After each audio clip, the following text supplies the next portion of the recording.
So guys, সবাই কেমন আছেন? আশা করি সবাই ভালো আছেন। আজকে একটি ওয়েব সিরিজ এক্সপ্লেন করতে যাচ্ছি। ওয়েব সিরিজটির নাম হচ্ছে শুভ বিবাহ। তো বেশি কথা না বাড়িয়ে সরাসরি চলে যাচ্ছি এক্সপ্লেনেশনে। প্রথমে আমরা দেখতে পাই বাশার মিয়া দাঁড়িয়ে আছে খাবার টেবিলের সামনে, অপেক্ষা করতেছে সবার আসার জন্য। তারপর সবাই আসে আর টেবিলে বসে এক একজন এক একজনের দিকে ভিন্ন ভিন্ন ভঙ্গিতে তাকিয়ে আছে। তখন বাশার মিয়া বলে, যেভাবে তাকিয়ে আছো মনে হয় তৃতীয় বিশ্বযুদ্ধ শুরু হবে। তোমাদেরকে ডেকে আনার কারণ কি তোমরা জানো? তখন একজন বলে, না ভাইজান। তখন বাশার মিয়া বলে, সম্পত্তি ভাগাভাগি করার জন্য ডেকে এনেছি। এটা শুনে সবাই খুশি হয়ে যায়। তখন বাশার মিয়া বলে, 30 বছর আগে বাবা মারা যাওয়ার আগে সব সম্পত্তি আমার নামে লিখে দিয়ে যান। এটা শুনে সবার মুখ কালো হয়ে যায়।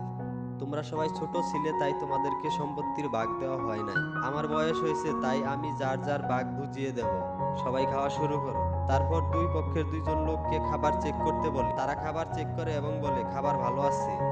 এটা দেখে বাশার মিয়া বলে, এত অবিশ্বাস? তখন ইন্দল মিয়া বলে, অবিশ্বাস তো আপনার উপর না ভাইজান, অবিশ্বাস তো এদের উপর। এদের মতো নিমুখ হারামদের সাথে তো এক টেবিলে খাওয়া যায় না।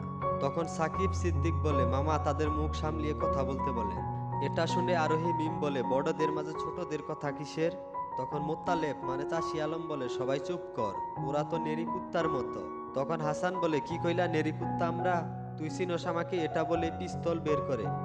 তারপর সবাই এক এক করে পিস্তল বের করে একে অপরের দিকে তাক করে। এসব দেখে বাশার মিয়া অনন্যা বলে একটা ডাক দেয়। তখন অনন্যা মানে তার মেয়ে একটা শটগান হাতে নিয়ে বের হয়ে আসে আর সেটা তার বাবার হাতে দেয়। তখন বাশার মিয়া বলে, নে এবার ঝগড়া কর। তখন সবাই ঠান্ডা হয়ে যায়, চুপ করে দাঁড়িয়ে থাকে। বাশার মিয়া বলে, আমি চাইলেই কাফন ছাড়া দাফন করাই দিতে পারবো। অস্ত্রওয়ালা হইয়া গেছস তাই না? বাশার মিয়া ফারুককে বলে, সব অস্ত্র নিয়ে নে। ফারুক সবার অস্ত্র নিয়ে নেয় এক এক করে। তারপর সবাই বসে পড়ে খাবার টেবিলে। তখন বাশার মিয়া বলে, সবাইকে আমার একটা গুরুত্বপূর্ণ সিদ্ধান্ত জানানোর আছে। জমি সবাইকে দেব, তার আগে একটা শর্ত আছে। তখন মোত্তালেব বলে, কি শর্ত ভাইজান? তখন বাশার মিয়া বলে, মিলেমিশে চলতে গেলে দরকার বিয়ে। আমি চাই রেহানার মেয়ে ইস্পিহাকে বিয়ে দিতে ইন্দোলের ছেলে রাফসানের সাথে। এটা শুনে রাফসানের বাবা বলে, এটা সম্ভব না। এ বিয়েতে রেহানা মত দেয় না, বরং বলে, এই চন্ডালের ছেলের সাথে আমার মেয়ে বিয়ে দিব? কখনোই না। বাশার মিয়া বলে, একদম চুপ। আমি তোমাদের সিদ্ধান্ত জানতে চাই নাই, আমি আমার সিদ্ধান্ত জানিয়েছি, এ বিয়ে হবে। বিয়েতে রাজি না হলে সব জমি এতিমখানায় দিয়ে দিব, তোমরা এক অংশ ভাগ পাবে না। এটা শুনে সবাই তো অবাক হয়ে যায়। তারপরের সিন দেখানো হয় যেখানে আমরা দেখতে পাই দুই পক্ষই আলোচনা করতেছে কিভাবে এই বিয়ে থামানো যায় বা কিভাবে কি করা যায়। তারপর সাকিবের মামা বলে, ওই বেঈমানদের সাথে আমার ভাগ্নির বিবাহ কখনোই সম্ভব না, এটা হতে পারে না। 200 আর 2000 বিঘাই হোক, এই বিয়ে কখনোই সম্ভব না।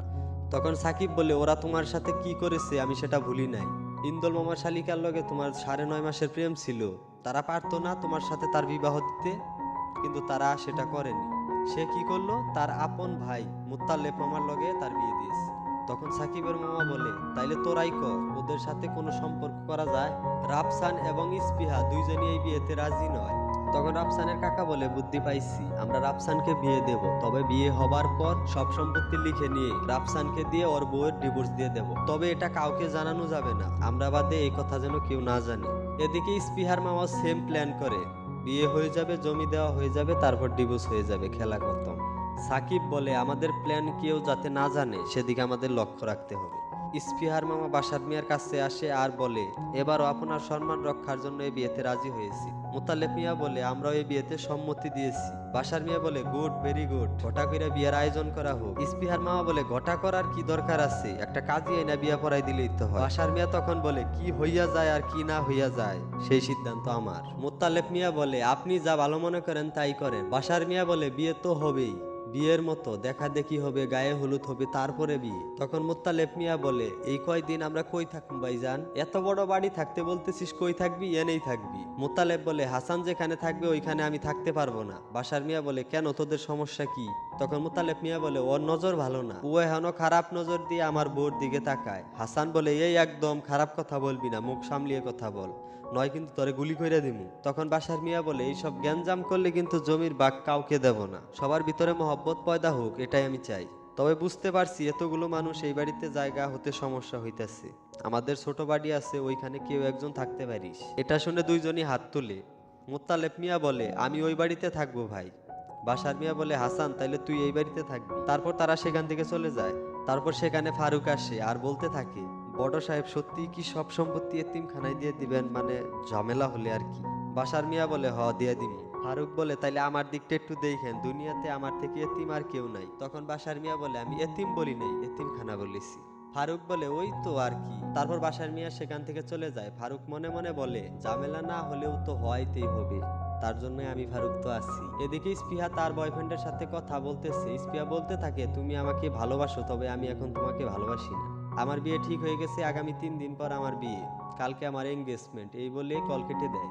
এদিকে তার বয়ফ্রেন্ড মানে মিরাজ বলে, বিয়ে তো হতে দেওয়া যাবে না, আমি স্পৃহাকে অনেক ভালোবাসি, বিয়ে বাড়িতে আমাকে যেতেই হবে। তারপর আমরা দেখতে পাই অনন্যা ও সাকিব দাঁড়িয়ে আছে। অনন্যা বলে, এমন ভাব করতেছো মনে হয় আমাকে চিনোই না। সাকিব বলে, কি সব বলো তুমি, তোমার বাবা এটা কেমন সিদ্ধান্ত নিয়েছে? অনন্যা বলে, ভালো সিদ্ধান্ত নিয়েছে, এতে সবার মধ্যে হিংসা দূর হয়ে যাবে। সাকিব বলে, কুকুরের লেজ যেমন সোজা হয় না, তেমনি ওরাও ঠিক হবে না। আমার ছোট মামার প্রেমিক কে ছিল সেটা তো জানোই, তার সাথে কি করা হয়েছে সেটাও তুমি দেখেছো। মাঝখান থেকে আমার ছোট মামাটা এতিম হয়ে গেল। অনন্যা হেসে বলে, প্রেম করে কেউ এতিম হয় না, দেবদাস হয়। সাকিব অনন্যাকে বলে, তুমি আমাকে পছন্দ করো না? অনন্যা এটা শুনে হাসে। সাকিব বলে, তাহলে যা বলি শোনো, তুমি আমাদের দলে ওদের থেকে দূরে থাকবা। তখন সেখানে আরোহী আসে আর বলে, একা পেয়ে ছোট বোনটার মাথা খাওয়া হচ্ছে না, এখনই চাচ্চুকে সব বলে দেবো আমি। তখন সেখানে তাদের বড় চাচা আসে আর বলে, কি হচ্ছে এখানে? আরোহী বলে, কিছু না, বাবা বলছিল আপনি নাকি এঙ্গেজমেন্টের আয়োজন করবেন। বাশার মিয়া বলে, শুধু এঙ্গেজমেন্ট না তো, হলুদ হবে, তারপর বিয়ে হবে, তোদের তো অনেক দায়িত্ব। আজকে রাতেই এঙ্গেজমেন্ট হবে, সবাইকে প্রস্তুতি নিতে বলো। এই বলে বাশার মিয়া সেখান থেকে চলে যায়। আর এখানেই প্রথম পর্ব শেষ হয়ে যায়। সবাই আমার নতুন চ্যানেলটি সাবস্ক্রাইব করে আমার পাশেই থাকবে। আরেকটি কথা, যদি ভিডিওটিতে ভালো সাড়া পাই তাহলে এই ওয়েব সিরিজের সব পর্বগুলো এক্সপ্লেন করব।